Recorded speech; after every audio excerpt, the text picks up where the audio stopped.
Now, you can make whatever opinion and so on, but the thing is, when you look at it from the perspective of value for money in a context of a deteriorating budget, it will tell you that you rather have to review the way you want to use the resources in the department. That's the purpose of those. And then I'm Sorry, adding. Minister, Yes. just to make sure that I don't lose you, is what you're conveying with this statistic, are you conveying that the PKTT has not been successful? There's never been value for money from the beginning. Is that what you're seeking to show with these statistics? Yes, in the directive, there is a half a sentence or something that says, that talks to the value for money. And if you look at stats, you look at the deteriorating budget, you look at demands which are affecting performance, you look at what we spend in 12 months for one task team, but then you look at the outcomes. It constitutes a doubt that you are happy with the value for money in that. And from where I sit, I felt I wasn't happy and satisfied with the value for money. And I may as well indicate here that when NPKTT was established, it was 2018, it followed an incident in which wherein Mchunu had just been murdered. But to date, we are yet to secure or see a conviction arising from that murder. As we speak, my understanding from the family, who are not distant from that family, you are talking about 5 suspects, all in all, on that case of 2018. 4 of those suspects are suspected for conspiring to murder. And then 1 is a suspect for murder. So at the moment, 7 years down the line, we are yet to see a conviction that relates directly to the first case, which was almost a test case when NPKTT was established, and there is none yet registered.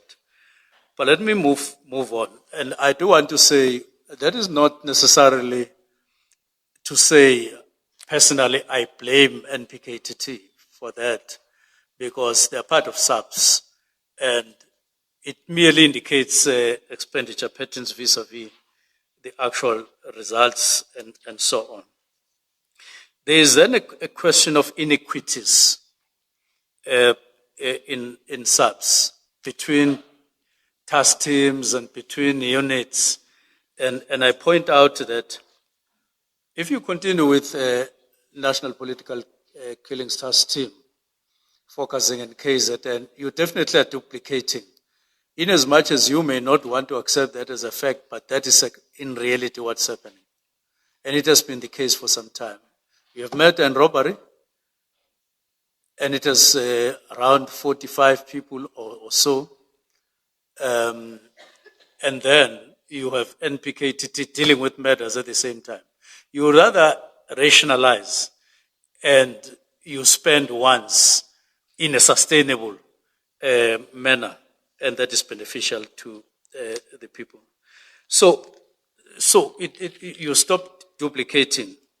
But at one point, I said to the National Commissioner,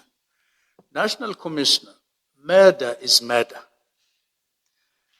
Let's not create a false hierarchy in murders in South Africa as South African police. Now, I listened to the National Commissioner speaking here at the Commission and to Lieutenant General Kumalo. And as I listened, I got more and more squeezed internally. When they repeatedly used the word traditional, that NPKTT doesn't use traditional methods when investigating. They don't use normal methods. They are using what has been put into NPKT to make sure that they are as effective as all of us would be. Now, but they are doing that in a small scale, as I'm saying, dealing with small figures, and then the rest of the people with high figures, you subject them to normal investigation, traditional investigations. Even when you take blood samples, what do? They said it's 3 days for a political matter case, whereas it is 30 days for a normal matter. And look, I'm not going to be minister forever. At one point, I will go home. And if I come across a murder, I'll be one of those whose investigation will be deemed as normal, as traditional, because it won't fall within this category. And the point is, are we on the right track? Is that justifiable, morally and ethical? And from where I stand, it is not, and not in line with the Constitution of the Republic. So the issue is, when you are in the space, normal space, listening to successes, listening to this, it is nice to consume that. But when you are alone as minister, thinking things through, you in terms of principles, looking at things in a principled way, you come out empty in the sense that you are not able to respond ethically and morally to the question, why do you differentiate between murders? What justifies that? And therefore, murder is murder. There is no hierarchy. And subs must then subject themselves to that. So no 30 days for the rest of the people when you do samples, and then 3 days for politically motive, because... Minister, just so I understand you, are you suggesting that a new method of conducting investigations cannot be piloted on a small scale before it is rolled out nationally? Because surely you must first test a new method's success on a small scale. And then if you deem it successful, then you roll it out across. Are you suggesting that that is not the correct way of doing things? Not really. I'm saying it is a correct way of doing things, but we should and could have done that some time ago. And at some point we should say, do it, because you have already created or established your murder and robbery, and long ago, but you keep on delaying. You must immediately do it. And there's no justification for you to postpone. There have been implementation letters, 2 of them, 2 assessments, but still not implemented. So it has been an experiment gone too long, and not in compliance with the imperatives that we are facing now. So there's nothing. It's like going out there building a hospital, and then you put in surgeons and all the specialists and so on. And then the hospital all of a sudden does very well in terms of patients coming in and so on. But then you leave the rest of the population outside and you subject them to normal. And then you say to the public, I'm pleased that we are making progress and there's no other team or hospital like this one. But you know that all the other hospitals are not like that. I'm just making an example. And I'm saying that morally and ethically, it can't stand the test. And the longer we keep it, the more unjustifiable it is. And the experiment has been there for quite a long time. Now, I then moved to 136. Those were the directives, 3 of them. Although we are now running with 1363, but there were those others, and they were selected because of their impact on crime in South Africa at the moment. I'm not going to go to each one of them, but I'm just highlighting the reason why 3 were selected. Ministry has a number of priorities, quite a number. But then from those priorities, I selected those. It was just for one reason. At the beginning of the year, 2025, just take those 3, focus, get rid of them, and then go to the rest because of their impact on crime in South Africa, and attend to them. And I'm glad that 1361, 1362 were attended as directives, and we worked together and we moved on, and we made substantial progress on both. The one that remained behind as a result of people changing their mind midway, we then diverted and sidestepped, and we are in that particular situation. But the 2 moved on very smoothly and made a lot of progress. I will deal with them maybe when I come back.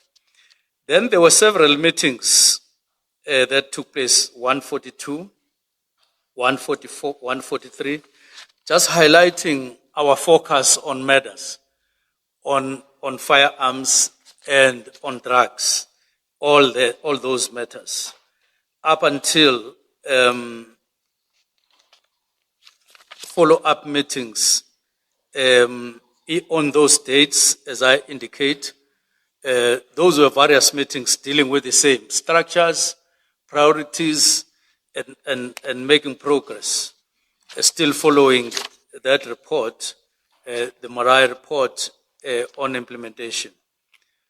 Now, I'm saying that on paragraph 154, I'm just highlighting the very same issue that, as far as I'm concerned, there's a problem of compliance with Treasury guidelines. We get our budget allocated for this, and then we compel ourselves to use the budget for something else, which we can't keep on doing. It's not a way of running a department, a proper way of department, because it leads to irregularities consistently. And then decision finalization and the 31st. So by the 31st, by late December, we had gone through the work study. We had done the memorandum related to the PKTT, asking for money midway and so on. We are done with what accompanies the Marai report, the work study, the Marai report. We are done those meetings on the 1st, on the 21st, on the 22nd, listening to what PKTT, and even spoke, especially in the meeting on the 21 and the 22nd, on the 1st and the 22nd, where I indicated clearly the need to urgently review the status quo in relation to NPKTT from the macro point of view.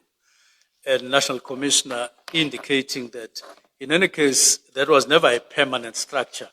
It was meant to be temporal, and that we should go that route. And then December 31st, the actual directives. And I do want to say that